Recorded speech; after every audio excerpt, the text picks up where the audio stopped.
আমি যখন মাদ্রাসায় পড়ি অনেক ছোট ছিলাম, তাই গজায় নাই তখন। চট্টগ্রামে হাটাজারি মাদ্রাসায় পড়ি। আমার মনে আছে আমার এক ছাত্র ভাই ছিলেন, কুমিল্লা বাড়ি, নাম আব্দুল কাইয়ুম। জানি না কোথায় আছে, কি করে, কোনো যোগাযোগ নাই, কিন্তু আমার খুব কাছের ছাত্র ভাই ছিলেন, একই ক্লাসে আমরা পড়তাম। তো আমার সেই ক্লাসমেটটা খুব মুত্তাকি পরহেজগার ছিল, অনেক বেশি মুত্তাকি পরহেজগার। এ আল্লাহর বান্দা, আমার এখনো মনে আছে যে ছাত্রদের মধ্যে দুই চারজন একসাথ হইলে আরেকটা ছাত্রের ব্যাপারে অনেক সময় সমালোচনা হয়, গীবত হয়। কারণ গীবতটা তো শয়তান এখন আমাদের কাছে ঘি ভাত করে দিছে। গীবত এখন কি হয়ে গেছে? ঘি ভাত।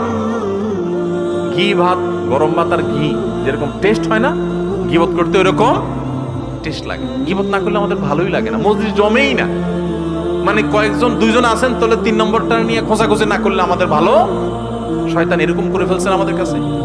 তো আমাদের মধ্যে কখনো কোনো বন্ধুকে নিয়ে, কোনো ক্লাসমেটকে নিয়ে, কোনো টিচারকে নিয়ে, কোনো স্টাফকে নিয়ে বা কাউকে নিয়ে যদি সমালোচনা হতো, আমি প্রায় সময় দেখতাম যে আমার সে ছাত্র ভাই, আমার সে ক্লাসমেট ভাই আব্দুল কাইয়ুম ভাই, উনি ওই মজলিসে স্টেট প্রতিবাদ করতেন। বন্ধু বান্ধব বলতেন, দেখেন আপনারা মানুষের পেছনে সমালোচনা বন্ধ করেন, না হলে আমি উঠে যাব।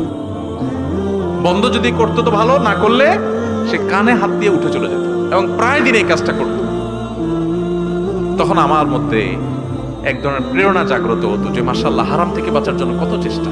তো যে ভাই প্রশ্ন করেছেন, এবং যারা অনেকে গীবত করা যেরকম গুনাহ, গীবত শোনাটাও গুনাহ।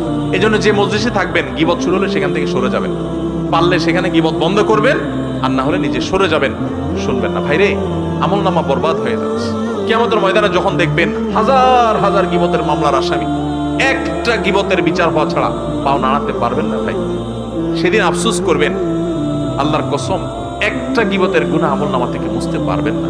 কিন্তু দুনিয়াতে এখনো সুযোগ আছে, কোন মানুষের গীবত করে ফেললে আল্লাহর কাছে তার জন্য মাপ চাইবেন, ওনার জন্য বেশি বেশি দোয়া করবেন। এটা গীবতের কাফারা ইনশাআল্লাহ। আরেকটা হলো, গীবত হয়ে গেছে, তওবা তো করবেন, এই লজ্জিত আল্লাহর কাছে মাপ চাইবেন। গীবত হয়ে গেছে, এই লোকটার যাদের সামনে বদনামি করছেন তাদের সামনে আবার যাইয়া পারলে তার সুনাম যেটা তার মধ্যে আছে, মিছামিছি না, সেটা আবার বলবেন।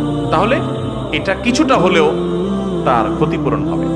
আর যদি সুযোগ থাকে তার কাছে মাপ চাওয়ার, একান্তে, ভাই মনে কিছু করেন না, আপনার পেছনে আপনার একটু বদনাম করে ফেলছে, কি করছি আর জিজ্ঞাসা করেন না, আমার অন্যায় হয়ে গেছে ভাই, আমার মাফ করে দেন।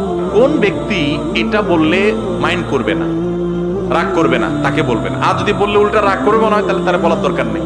আল্লাহর কাছে ইস্তেগফার করবেন এবং অন্য কাফারাগুলো আদায় করবেন। আল্লাহ আমাদের সবাইকে গীবতের গুনাহ থেকে বেঁচে থাকার তৌফিক দান করুন।